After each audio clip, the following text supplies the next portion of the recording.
سادہ سی بات ہے، جس نے گناہ چھوڑنا ہے نا، قرآن نے ایک بڑا شاندار اصول دے دیا، ان الحسنات یذہبن السیئات۔ واہ واہ، جس نے گناہ چھوڑنے ہیں نا وہ نیکیاں کرنا شروع کر دے۔ اللہ، نیکیاں خود گناہوں کو مٹا دیتی ہیں، گناہوں کو ختم کر دیتی ہیں۔ کیا بات۔ اب ایک شخص کا بیہیویئر یہ ہے کہ وہ کہتا ہے کہ میں نہیں چھوڑ سکتا، اگر وہ نہیں چھوڑ سکتا تو اس نے کوشش کیا کی ہے، صحیح، کتنی اس نے اللہ تعالیٰ کے سامنے گڑ گڑا کے دعائیں کی ہیں کہ یا اللہ یہ میں چھوڑنا چاہتا ہوں، مجھے چھڑوا دے۔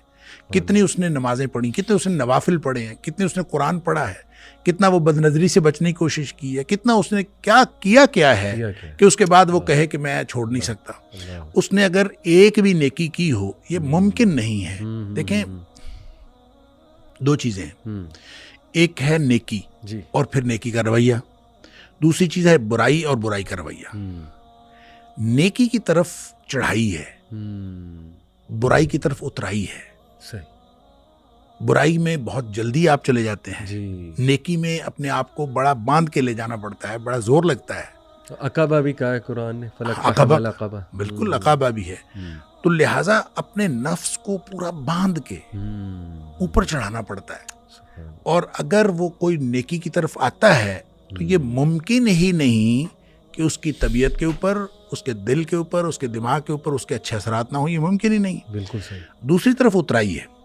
اچھا، ظاہر ہے جو اترائی ہے یہ بیک وقت چڑھائی اور اترائی نہیں ہو سکتی، یہ بیک وقت نہیں ہو سکتی۔ صحیح۔ جب چڑھائی ہو رہی ہوتی ہے تو اترائی کے اندر فرق پڑ رہا ہوتا ہے، آپ دوسری طرف جا رہے ہوتے ہیں، اپوزٹ ڈائمینشن میں آپ جا رہے ہوتے ہیں۔ صحیح۔ اور اگر آپ جا رہے ہوں اترائی کی طرف تو پھر آپ کی وہ جو چڑھائی ہے وہ اترائی میں بدل رہی ہے، اور آپ اپوزٹ ڈائمینشن میں جا رہے ہیں۔ صحیح۔ اس کا مطلب یہ ہوا کہ نیکی اور بدی دونوں برابر ایک جگہ ایک وقت میں نہیں ہو رہے ہوتے۔ جب نیکی ہو رہی ہوتی ہے تو آپ بدی سے دور جا رہے ہوتے ہیں، بالکل ڈسٹنس کریٹ ہو رہا ہے۔ تو وہ اگر آپ نے کرنا ہے تو آپ ہمت کریں، تو وہ چھوڑنے والی بات سوال ہی پیدا نہیں ہوتا۔ یہ ہو نہیں سکتا نا، یہ ہو نہیں سکتا وہ کہے کہ میں نیکی کر رہا ہوں لیکن وہ چھوڑ نہیں سکتا۔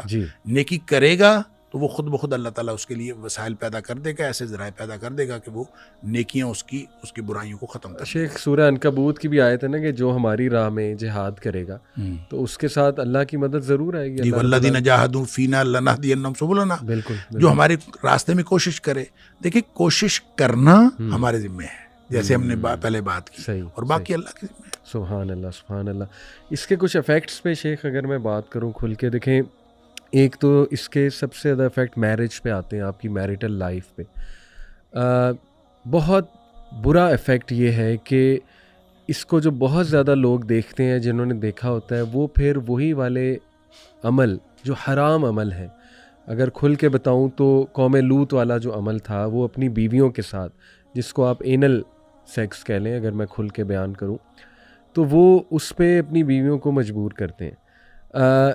اسی طرح جو ہے وہ کچھ ایسے اعمال جو کراہت انگیز ہیں، کراہت والے اعمال ہیں، وہ سیکشول ایکٹس ہیں، وہ ڈیوینٹ بیہیویئرز ہیں جو ایک مسلمان کو زیب نہیں دیتے ہیں، یا بلکہ مسلمان کیا کسی بھی عزت دار انسان کو یا کپل کو زیب نہیں دیتے ہیں، اس پر فورس کرنا، یا یہ کہ کچھ ایسی دوائیاں لینے لگ جانا اپنے آپ کو اس حوالے سے، مطلب اپنے اندر یہ ڈیزائر لانے کے لیے، بوسٹ اپ کرنے کے لیے۔ آپ کو پتہ ہے حکیم بھی آج کل لوگ ان کے پاس بھی چلے جاتے ہیں اور ان کے پاس بڑا کچھ ہی ہوتا ہے۔ پھر اس کے جو برین پہ شیخ اثرات ہیں، اللہ اکبر، یعنی بندہ اتنا گر جاتا ہے کہ اتنا بندہ جو ہے نا وہ اس کا عادی بن جاتا ہے کہ عورت کو وہ ایز اے فلیش بس دیکھتا ہے، بلکہ عزت چھوٹ جاتی ہے عورت کی۔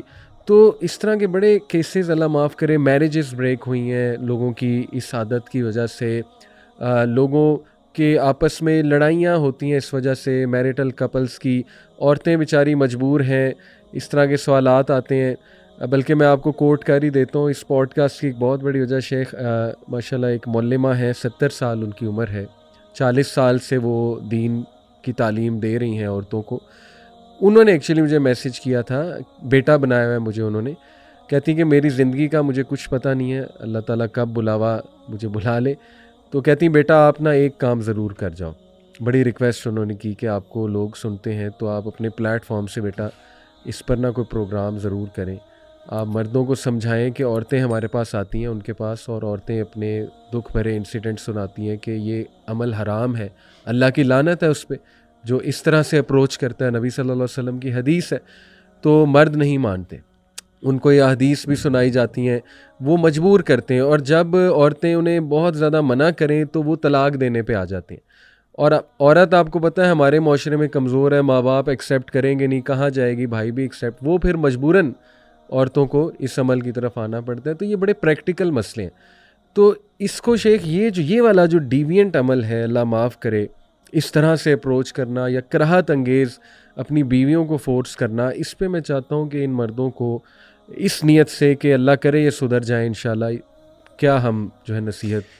دیکھیں علی بھائی, دو حصوں میں تقسیم کر لیں اس رویے کو. اس میں کچھ چیزیں تو وہ ہیں جو حرام ہیں, جو شریعت نے حرام قرار دے دی ہیں اور کلیئر کٹ حرام ہیں. بالکل ٹھیک, بالکل ٹھیک. اب اس کے بارے میں کوئی شخص کہے نہ کہے, کسی کی خواہش ہو نہ ہو, اس کے اوپر تو بات کرنا بھی درست نہیں ہے. وہ حرام ہے. جی ہاں. اب ظاہر ہے کہ اگر جس کو آپ اینل سیکس کہتے ہیں, یہ شریعت نے حرام قرار دیا, اور جو کرنے والا وہ لعنتی ہے, اور پھر جو شخص کرتا ہے اس کے بارے میں باقاعدہ سزا ہے. اچھا. اور اس کے اوپر بڑی جو اسکالرز کی ڈسکشن ہے کہ اس کو سزا کیا دی جائے گی, اور اس کے لیے سزا کے بارے میں بھی بعض لوگوں کا خیال یہ ہے کہ اگر کوئی شخص اپنی بیوی کے ساتھ اس طرح کی حرکت کرتا ہے تو اس کو پہلی دفعہ چھوڑ دیا جائے گا. اگر کوئی کمپلینٹ آ جاتی ہے تو اس کو پہلی دفعہ چھوڑ دیا جائے گا, لیکن اگر دوبارہ وہ حرکت کرتا ہے اس کو تعزیری سزا دی جائے گی. اچھا, اب اس کا مطلب یہ ہے کہ ایک حرام کام ہے اس اعتبار سے بھی کہ وہ اللہ نے حرام قرار دے دیا, نبی پاک صلی اللہ علیہ وسلم نے حرام قرار دے دیا, اور دوسری بات جب یعنی معاشرے کے اعتبار سے بھی گویا وہ ایک جرم ہے, اسی لیے سزا اسی چیز پہ ہوتی ہے جو معاشرتی اعتبار سے کوئی چیز جرم ہوتی ہے, تو اگر اس کی کمپلینٹ ہوتی ہے تو اس کے اوپر جو ہے وہ سزا ہے. لہٰذا حرام کو تو آپ بالکل, یہ تو ایک ڈیڈ لائن ہے, اس کی طرف تو ہم جا نہیں سکتے. وہ کوئی شخص خواہش کرے یا نہ کرے, اس کا مطلب جو یہ ہے کہ وہ اللہ تعالیٰ کی نافرمانی کی خواہش کر رہا ہے, اور اللہ کے رسول صلی اللہ علیہ وسلم کی نافرمانی کی خواہش کر رہا ہے. اور اگر وہ ایسا کر رہا ہے تو اس کو تو ہر صورت میں روکنا پڑے گا, اور بیوی کو سٹینڈ لینا چاہیے. اگر بیوی سٹینڈ نہیں لیتی اس کے سامنے تو بیوی غلط کر رہی ہے, اس کو سٹینڈ لینا چاہیے. آخر معاشرہ ہے, ہم معاشرے کے اندر رہتے ہیں, اور کوئی نہ کوئی اس کو کہنے والا, اس کا بڑا, اس کا کوئی بھائی, اس کا باپ, مرد کو کہنے والا, تو بیوی کو سٹینڈ لینا چاہیے, اور اپنے جو رشتہ دار ہیں ان کو ان کے ساتھ انوالو کر لینا چاہیے. اور کسی صورت اس بات کو تسلیم نہیں کرنا. جو حرام ہے وہ تو حرام. ٹھیک.